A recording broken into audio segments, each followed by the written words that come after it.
As I recall, there were occasions when we had to jump out of helicopters.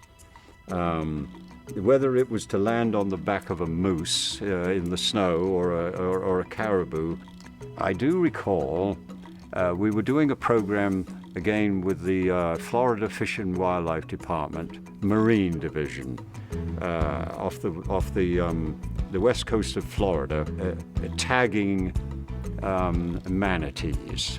Now, a manatee it does grow to quite an impressive size and weigh a couple of tons, the bigger ones.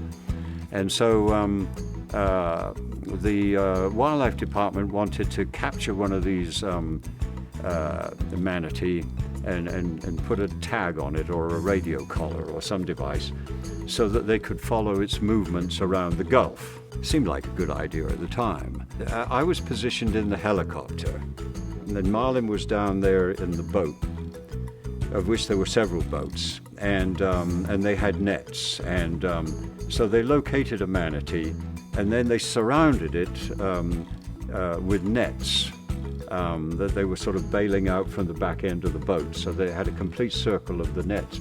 But I was told that at some point I was to jump out of the helicopter to where the manatee was being captured. So here comes the helicopter. We're surrounding the manatee, and I can see that from my vantage point on the helicopter, and it's all getting in a tight circle of a net.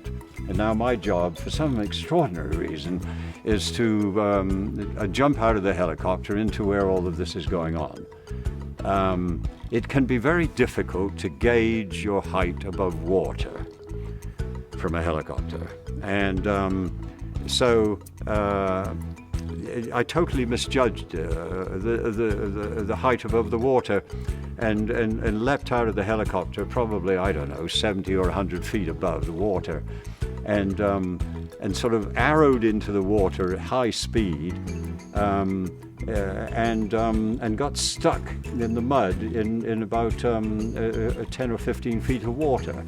And so I remember I was down there, of course, fortunately in bare feet, no boots, to sort of waterlog the whole thing. So I was sort of pulling one leg out, the other from out of the mud, and struggled to the surface, at which point I was there with the manatee in the middle of the net.